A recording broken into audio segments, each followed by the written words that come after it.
So what happens after USA airstrike? Yes, after the American airstrikes in Sokoto, something unusual has been happening in the south, according to Farumbi. Who is Farumbi? Chief Yemi Farumbi, a former Nigerian ambassador to the Philippines, and the Ashiwaju of Ora, Igbomina in Osun State, has raised concerns about the growing threat of kidnapping and banditry affecting his community and neighboring areas. Speaking in an interview with the Nigerian Tribune, he addressed security challenges in the region alongside broader national issues. He was asked about concerns among Nigerians that following the U.S. military operation in December of the previous year, there appeared to be a noticeable increase in terrorist and bandit activities across the country. He was also asked whether he had observed this surge in banditry and what factors he believed might be contributing to it. Responding to this, he said, after the American intervention, something unusual has been happening in the south due to the airstrikes. There was a dispersal of the terrorists from Sokoto. The terrorists in Sokoto are offshoots in the Islamic State of Iran and Syria. Some of them moved northwards into Niger, but a larger number of them moved south into the forest areas, particularly in the southwest. This is scary. You will recall that more than 30 of them were captured and arrested in Ondo State in the forest areas. He further explained that the groups responsible for the recent surge in attacks have expanded their areas of operations. While they were once concentrated in specific locations, they have now dispersed, moving further inland. This has broadened their influence, even though their numbers appear more spread out. According to him, they often occupy regions that are largely ungoverned, forest reserves where there are no hospitals, schools, settlements, or police stations. From these remote bases, they launch attacks on nearby communities that lie outside the forested areas. He noted that the pattern explains the apparent increase in incidents in such regions as the criminals exploit the absence of governance to operate with relative freedom. Okay. And where do you think which of the forests do you think that they will be going? Because from what I've heard recently is this southwest Oyo and southwest, especially Oyo and Ondo in particular, because I don't think that will be happening in the southeast or south. So this has been happening.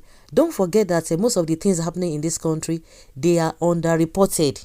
Even the one that we know recently that happened that made it to the media.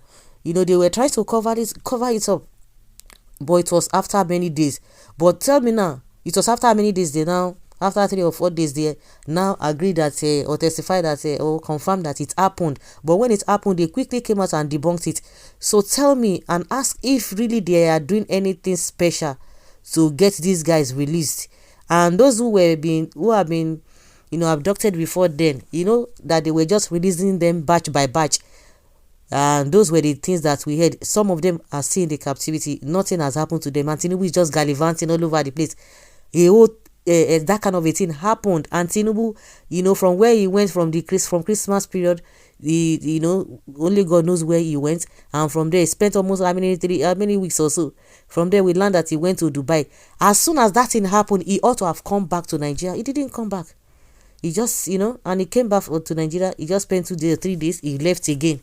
Up to now, he's not yet back because recently we heard that he fell in Turkey. It's just, it is what it is. It is what it is. You in the south and east are too relaxed, thereby becoming complacent and complicit in the ongoing ugly security challenges bedeviling Nigeria. That terrorists are being bombarded in the north doesn't even give you the privilege to relax and sleep with your 2 eyes closed, as though these terrorists cannot even find their way to your territories. Rather, it should be a wake-up call. You guys that are there, I don't know whether this person talking now, whether it's from the north. You guys, do you people complain? No, you don't complain. Because when they just mention Christianity like this, na hair go down, they swell up. And meanwhile, people, everybody, whether I don't even care whether you any religion you practice. We are talking about humanity, talking about human life. You not tell us that after Muslims who are being affected. Is that what we are talking about? We are talking about human lives, and some people will be talking nonsense, cock and bull stories. I've said it even when Buhari was there, that if there should be any region that should be on the street on a daily basis, it should be people from the north. But they were not bothered. It was as if the southerners are the ones, they were crying more than the bereaved. That was what was happening. The next thing they will not say, oh, they are targeting the Fulanis, oh, they are, labeling them unnecessarily. And these are the things that we're going to be seeing. People don't talk. Everybody just keep quiet, as if people who are talking that as if they are doing too much. They know the US may strike at any time, so they are gathering human sheets. That is why the Yorubas should go out of Nigeria space and form Oduduwa Republic, because Nigeria, as we know, is Islamic country. So is not even Islamic region. We continue to fight the whole battle. It's unfortunate. It is really unfortunate. So what is going on? It's so scary. It's so scary. And some people will tell you that no, they want to come and take our oil, but they love what is happening. They love when they know that their government cannot do nothing, but they will be crying that somebody is coming to take their oil. So guys, let's hear your opinion and have your take on this. Thank you.